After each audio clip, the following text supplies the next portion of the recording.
From the land of Kirk. Are you ready?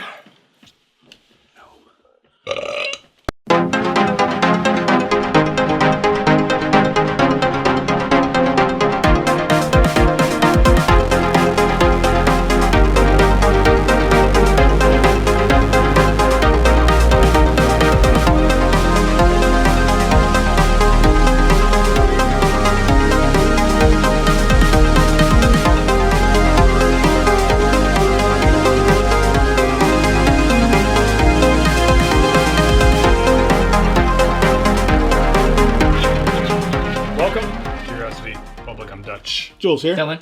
And welcome to yet another episode of our ultimate spirits competition, our quest to review every sipping spirit on the face of the planet and subject it to our crazy hard 100-point scoring system. Crazy hard? Crazy, yeah, you know. I'm getting a little ahead of myself here.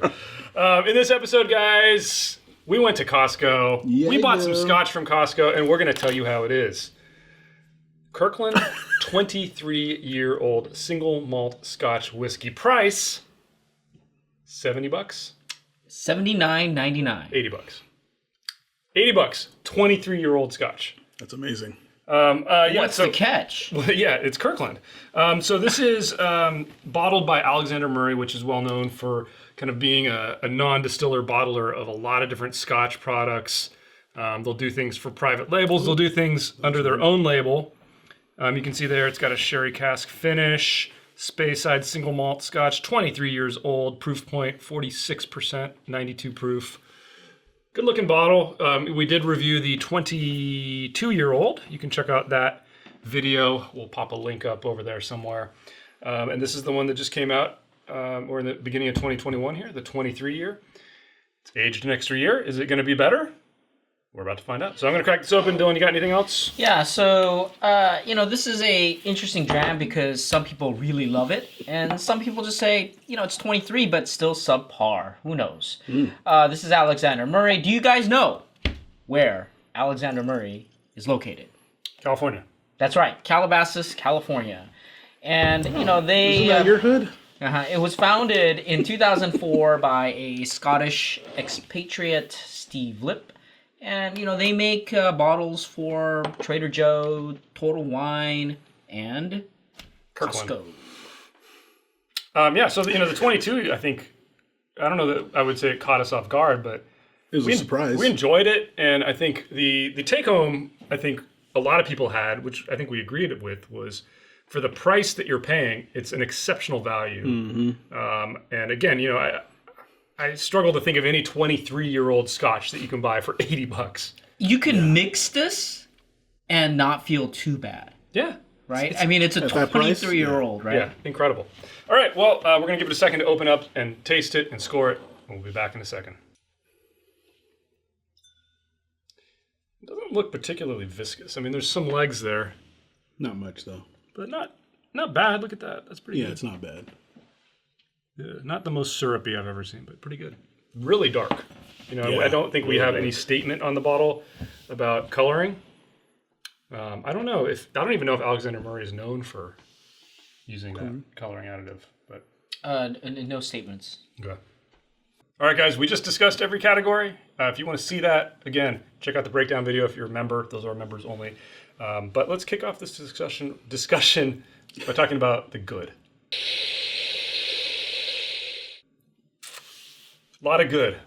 I think I can safely say we all really enjoyed this dram. For me, the standout tracks were the flavor and the balance. I know we disagreed a little bit on balance, at least Dylan and I did, but flavors I thought were good. It's not top marks, but very good flavors here. There's a good amount of sweetness. There's a good amount of oak.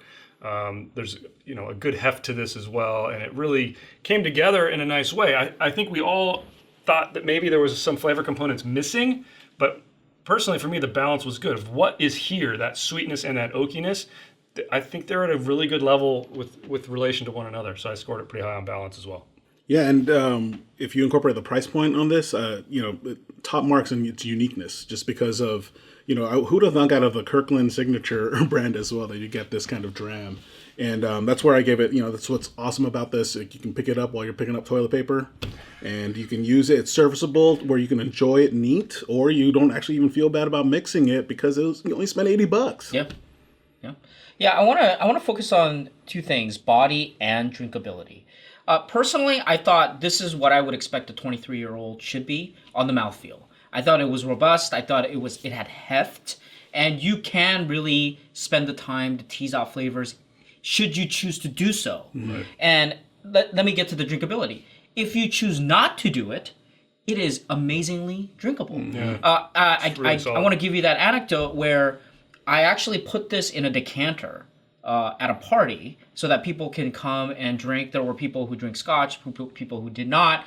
And when they started pouring out of that, even the people who normally buy like these very fancy, expensive Scotch, they really enjoyed it. They didn't know what it was. I didn't tell them. I said, yeah, just have as much as you like. For $80 to be that drinkable, I mean, that it is superb. That's pretty awesome. Yeah. All right, so like I said, a lot of good. Let's see if we can find anything bad to say. Not a lot. I found the finish to have a little hit of a tannic overtone as it lingered. It was a long finish. Some people like that, and maybe that's just kind of the age coming through, but I did get a slight tinge of that tannic on the finish, and that made me drop that score just a little bit. As it opens up, that does recede a little bit, but it's still there, and I still get it, and I can still taste that. But a very long finish, but I did have to knock it a little bit because of that little bit of an off-putting tannic feel. No, where I felt wanting was on the aroma. I really had to tease this one out, and even then when I did, I wasn't getting very much. I got hints of vanilla, but that was it. I was just expecting more out of a 23-year-old bouquet. So they kind of disagreed with me on this, but I think the reason why you're paying $80 for a 23-year-old is because the balance is not as good as it should be. I gave it a 6 out of 10. I felt like, they had to take the dram that they were given and try to do something with it. I think they did as much as they could. Obviously the 23 gives the finish and all that kind of stuff, but I think the balance is where, it is off. It's not perfect. It's not great.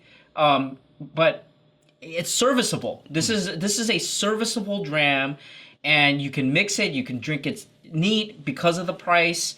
You could do a lot of different things with it. I think the balance is why it's cheap.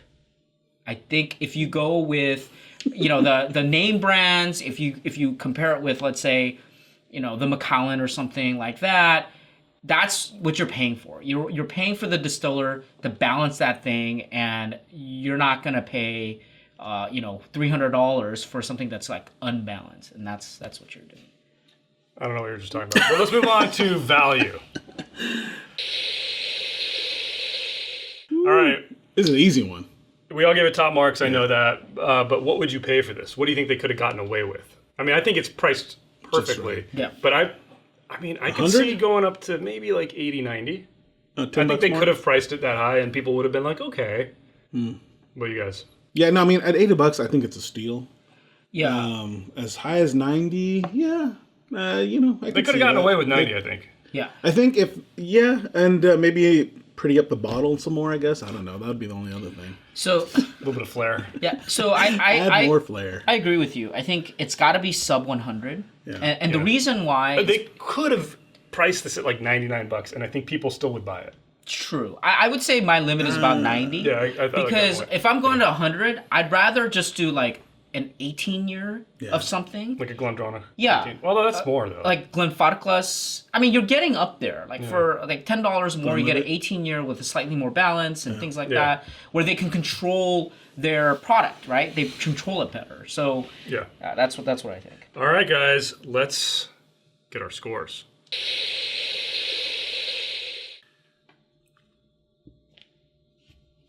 Oh. You're waiting for me? Wow, you have. Sorry, I one thought you were job. going to do one job to do. All right. Well, we do have a 100-point grading system across 10 categories that include aroma, flavor, body, complexity, balance, finish, uniqueness, drinkability, aesthetics, and value. Now, we do weigh flavor more at 20 points and aesthetics and value at half at 5 each. And we do give a medal if you score anything above a 60. All right. I gave it a 77. I give it a 71. And I gave it a 79. All right, now for comparison, I just want to pull out our scores that we scored the 22 year. You guys ready Did for we this? get? Yeah. All right, so I remember. scored the 22 a 74. So this one definitely a little bit better. Up.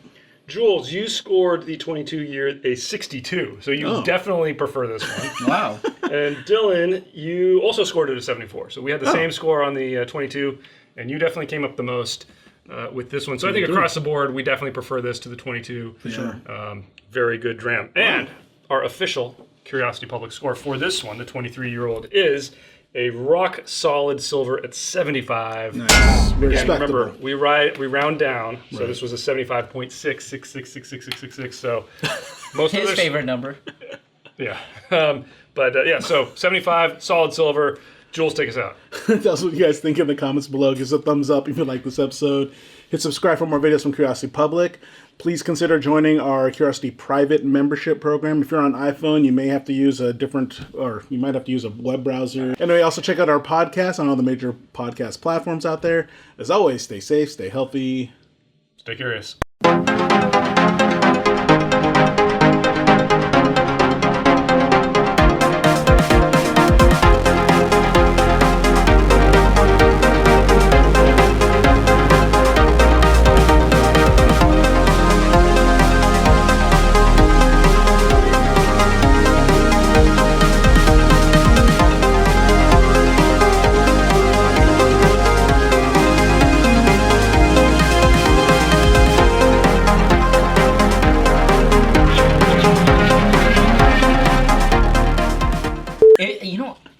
If you make like highballs with this, Oh man, it'd be out of control. I mean, come on.